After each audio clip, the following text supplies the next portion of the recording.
You have to love yourself enough so that you're not seeking the attention from just any man, because your son is going to pick that up. That's right. Right, when you're bringing just any man around or just a body because you're feeling lonely, right?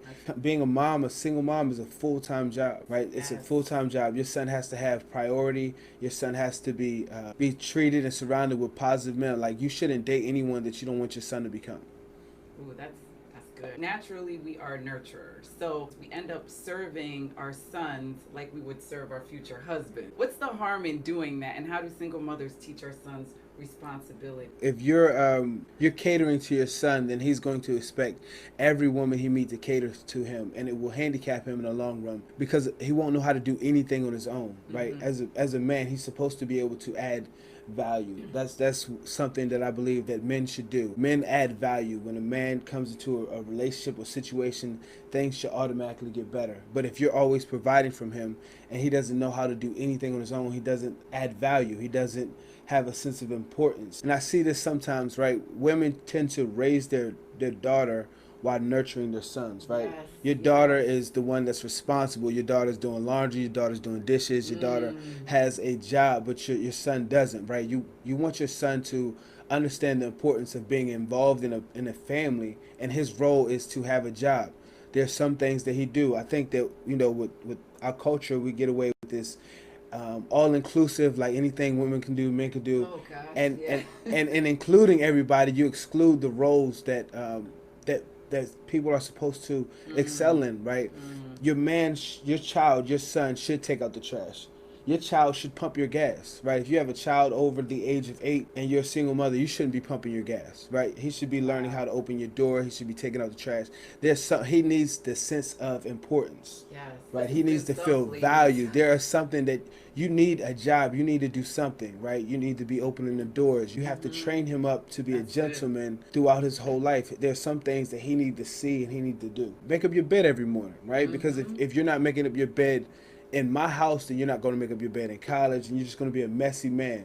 Right. And then you wouldn't want to date a messy man, but you Right. raised your son to be Lord a no. messy man. Right. Your son shouldn't meet every guy you date. You should be very Yes. selective with your dating, and understand and find out a guy's character, right? You don't want men with bad character influencing your son. How do single mothers teach their sons responsibility? You give them tasks, you give them jobs, you encourage them. Right. One thing that I learned is you get more done by clapping when he does something right than criticizing when he does something wrong.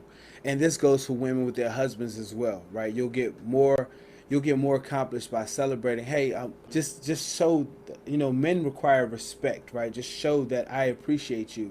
Show, hey, thank you for making up your bed. I noticed you made up your bed today, instead of criticizing from not making up the bed or criticizing for anything else. When it comes to men, right, we don't respond well to criticism, right? It's important to affirm the positive things he'll do, so he'll do more of the positive things that you affirm than opposed to the things that you criticize him about not doing. Just the way his mind works, if you affirm the things you enjoy, he'll do it more. Just find tasks that you want your son to do, right? Whether it be, cutting grass, raking leaves.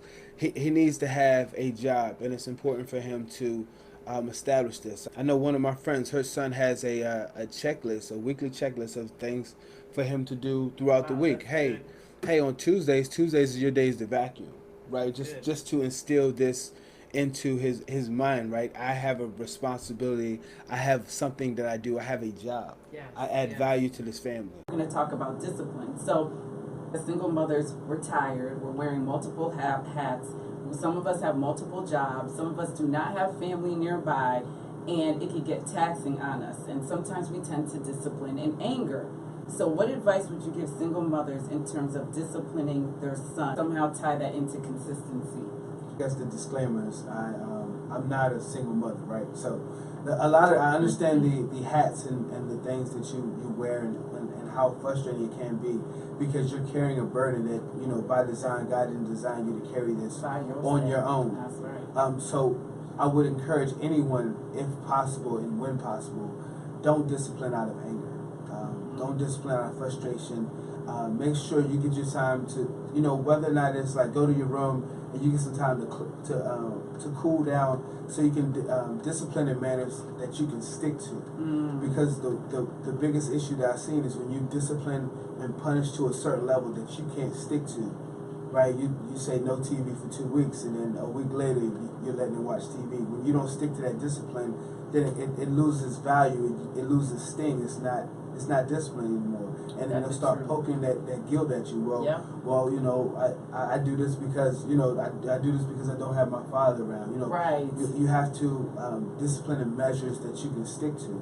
And if you can't stick and monitor to a extreme level of punishment, don't make that your punishment, right? Find things that you can monitor, right? And so you can measure them across the period of time, right? When them interrupting you on your phone and asking if they can watch TV, it's because they did it before and it worked. She says, my 14-year-old is very disrespectful. I know we have gone through things as a family, but it seems he takes all his frustrations and anger and sends it in her direction. He talks back, snatches things, and it's just real mean. His father, her husband, is in the home, but with my son most of the time. He's also middle child. I keep praying for his life to be long and him to change, because right now he does not honor his mother. Now, not to give a, I guess, blanket statement. At the age of 14, men are the testosterone's kicking in, the frustration. Here we go with the hormones, man. He's hormonal, right? You guys get a pass when the hormones come, right? He has his hormones, right? That's still something that should not go unchecked, right? So that is a situation where I would urge and encourage the father to never allow your child to disrespect his mother, because it's never.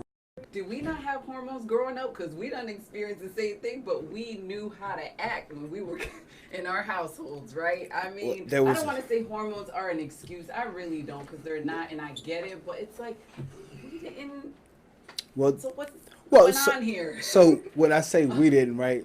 I think that I would say I didn't, but if you would ask my mother and my aunt, they would say you did too. A few times you probably talked, yeah. A few times they would say, nah, you was just like them, right? A few times, right? But not this consistent back talking. So with you growing up, did it ever work? Was it ever acceptable where you could ignore a back talk? Nope, never. And so it was established and written in stone. So you never tried again, right? But sometimes you'll give them a pass. I'm tired. You give them a pass to back talk, right? Right. No, you have to not ever let that be acceptable if you never want it to be acceptable. Right, that's and true. I'm not an advocate for physical, I guess, abuse. Sometimes a rod, right? Sometimes it takes a rod to discipline a child. But when they're 14 like that, and they're taller than you, and they're thicker, and they're bigger, and sometimes things like that don't affect them. You're still my child at the end of the day, and I brought you in this world, and I can take you out of this world. This is a famous quote by my mother, and I still believe it. I still believe that she will take me out of this world because she established that reverence. I'm going to share the scripture with you guys. It is Isaiah 26:3, and it's the Amplified version. It says, "You will keep in perfect and constant peace the one whose mind is steadfast, that is committed and focused on you in both inclination and character, because he trusts and takes refuge in you with hope and confident expectation." So the challenge of the week is for us to examine ourselves and pray. We have to be honest. What I'm challenging us to do is pick one of the discussion points from the show today that you're struggling with and implement something that you heard from the show, some of the suggestions and advice that CJ gave us. And I want you to do this consistently for 21 days, because they say it takes 21 days to form a habit. So definitely watch the video again if you need to. If you took notes already, great. Again, our email is edified2015@yahoo.com. If you want an accountability partner, if you need help, if you need prayer, reach out to us, send us an email. We got to get to number 7. Go ahead. Are you raising a husband or a headache? So single mothers, it's important to understand that what you're raising is going to be someone's husband or their headache. So it's very, very important for you to be intentional when you're raising your son. Be intentional with how you discipline them. Be intentional how you teach them responsibility. And be intentional about how you teach them how to respect women. CJ has the Edify Your Brother t-shirt on today. This is debuting today. Thank you so much for those of you out there who have already purchased your shirts. I will be posting them on our website, on my Facebook page, on Edify Your Sister social media page.